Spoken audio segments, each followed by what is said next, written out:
Hello বন্ধুরা, আবারও চলে এলাম আজকে একটা ছোট্ট ভিডিও নিয়ে। আজকে কী রান্না করেছি তোমাদের সাথে শেয়ার করছি। দেখো, ভাত চাপিয়ে দিয়েছি, একদিকে ভাত হচ্ছে আর এদিকে আমি আলু, ঢ্যাঁড়স, পেঁয়াজ, টমেটো, আদা সব কিছু কেটে নিয়েছি। আজকে করব ঢ্যাঁড়স ভাজা আর ডিমের কালিয়া। অনেকেই ডিমের কালিয়া বা ডিমের ডালনা করো, হয়তো ডিমটা সেদ্ধ করে, কিন্তু আমি এখানে ডিমটাকে ভেজে তরকারি করব। দেখো, আমার ঢ্যাঁড়স ভাজছি একদিকে, আর একদিকে কড়াই তেল দিয়ে দিয়েছি এবং আলুগুলোকে ভালো করে ভেজে তুলে নেব। এটা ডিমটা ভেজে করব, ওই জন্যে আগে আমি অন্য একটা কড়াইয়ের মধ্যে ডিম ভাজবো আর একটা কড়াইয়ের মধ্যে আমি এই তরকারিটা চাপিয়ে দিয়েছি। কেননা ডিমে যাতেই ভাজি না কেন একটা আঁচটানি গন্ধ বেরোয়, আর আমি সেটা একদমই খেতে পারি না।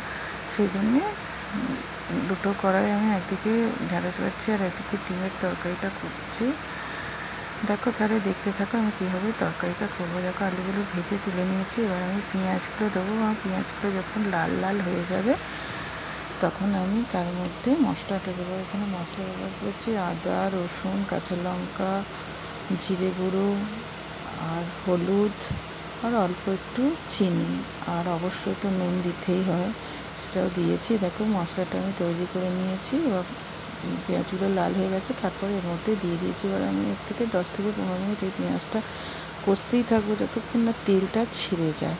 ছেড়ে গেলে তার মধ্যে আমি আলুগুলো দিয়ে দেবো, দিয়ে আলুগুলো দিয়ে আরও 5 মিনিটের মধ্যে কষিয়ে নিয়ে তারপরে আমি জলটা, ডিম সেদ্ধ করে ভেজে নিয়েও এই তরকারিটা করা যায় ঠিকই, কিন্তু এই ডিমটা ভেজে এই তরকারিটা করলে আমার মনে হয় বেশি সুন্দর খেতে হয়। অবশ্য সবাইকার পছন্দ তো সমান নয়, আমার হয়তো ভালো লাগে, আবার অনেকের হয়তো এটা ভালো নাও লাগতে পারে। যাই হোক, আমি শেয়ার করছি এই জন্যে, যদি তোমাদের ভালো লাগে তাহলে তোমরা অবশ্যই এই পদ্ধতিতে এই ডিমের তরকারিটা করে দেখতে পারো,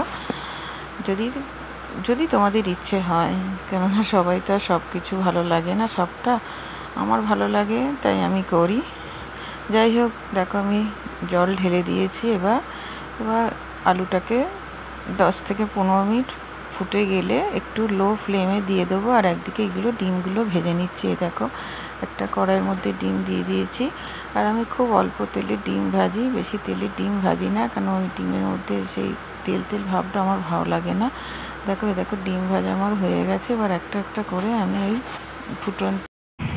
ফুটন্ত তরকারিটার মধ্যে দিয়ে দেবো, এবং আর 5 মিনিট এইটা ফুটে গেলে তারপরে আমি একটুখানি ঘি দিয়ে নামিয়ে দেবো, কেন আগেই আমি গরম মশলা অলরেডি ব্যবহার করেছি, মশলাটার মধ্যে দিয়ে দিয়েছিলাম। যাই হোক, দেখো তৈরি হয়ে গেছে আমার দুপুরের মেনু। এখানে হলো ডিমের কালিয়া, ভাত, ঢ্যাঁড়স ভাজা আর আমের আচার। টাটা, সবাই খুব ভালো থেকো তোমরা।